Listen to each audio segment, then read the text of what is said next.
He's back by popular demand from Dillsboro, North Carolina. Yes, indeed, Joe Frank McKee.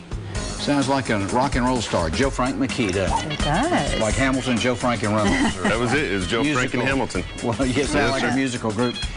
Joe, of course, is a part of the 7th annual Dillsboro, North Carolina Pottery Festival. You made all of this? Yes, sir. All but the leaf mug. That's my business partner, Travis. So you have a partner in crime. Yes, sir. And you do beautiful work. And thank you. Will this include this event coming up? When is it? I know it's it's November 4th and 5th. The fun day is November 4th with the Clay Olympics and the wood fire kiln going. And then November 5th will be the show day with all the demonstrations. There'll be 14 different potters throwing on wheels. We'll have Raku horsehair demonstrations all day long, which will be myself and Doug Hubbs.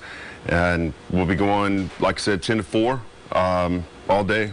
Just fun and excitement. Yeah. Well, you know, I'm dressed in the 1700s, but when you talk about something with a history, pottery. Yes, ma'am. Pottery has such a history going back. How did you get your history into pottery? Because I tried it once, and it is not. It's not easy. You know, you see the little scene on Ghost, and you think, oh, anybody can do that. And then I got in there and ruined it. It was purely accidental.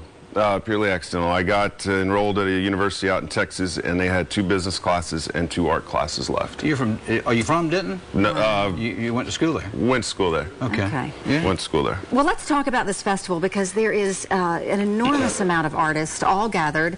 Is it set up booth by booth, or is this visiting studio? It's 42 booths set up on Front Street in Dillsboro. Okay. And the potters are from 17 different states. It's a juried show, and it has grown from 22 potters in the beginning 7 years ago, and being more of the local potters that were in the show. When I say local, North Carolina, Georgia, South Carolina. Right. We have branched out. We have them coming from Iowa, Nebraska, Texas, Wisconsin, Vermont this year, down to Florida. Well, Joe, you know, shopping, you can build up an appetite. You can work up an appetite. Will there be some vendors, perhaps? Oh, yeah. There's 42. 42 of them will be set up. Their wares are all for sale. We do a raffle all day long. We're also having a silent auction for our community table. I was hinting at food. Oh, food. There'll be food there as well, I think. There'll be food from the local restaurants. Okay. And they will be open. Yes, all the restaurants will be open. I'm sorry. I forget it's trick or treat. We're talking food today. Jack just always wants to know where the food is. So there's really good food there. Okay, well, tell me this. Are there trends in something as historic as pottery? Are there years that you see more of this style or that style? Yes, ma'am. That's a good question. Joe, she got manned. Just want to point that out. Well, it's the wig. It's not me. Yes, ma'am. I'm from Texas. Even that little girl out there got mammed earlier. Yes, there is trends. Right now, the big trend is wood soda fired, but our show is not based on what's trendy at the time. It's the best of the best. A juried show. Everybody gets laid out. We had over 80 applicants this year for the show and picked 42.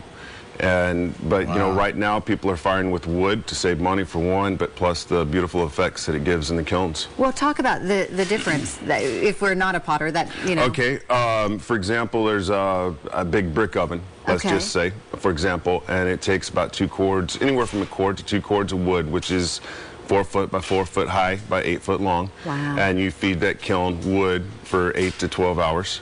And at the end, hopefully, you reach 2,350 degrees. So it's not as exact as science. No, ma'am. That's the rough temperature. You need that temperature? Yes, sir. We won't see that, though, right? Actually, if you show up on Friday, you will. You'll see some of that? Yeah, we have a fast fire wood kiln that we'll fire up on Friday. Hopefully, it's done by 5. Because then it has to cool down from 2,350 degrees to at least 400 before we can crack it open. What do you need to put a pizza in there? Wow. We could sell pizza. A nice flat slice. Back to the food. There we go. We'll have hot dogs and marshmallows. How's that? Okay. Joe Frank McKee, thank you so much for being here. Your work is absolutely beautiful. Thank you. And again, that is this coming weekend. Friday and Saturday is when you can catch this in Dillsboro, North Carolina. Coming up next, how much Halloween candy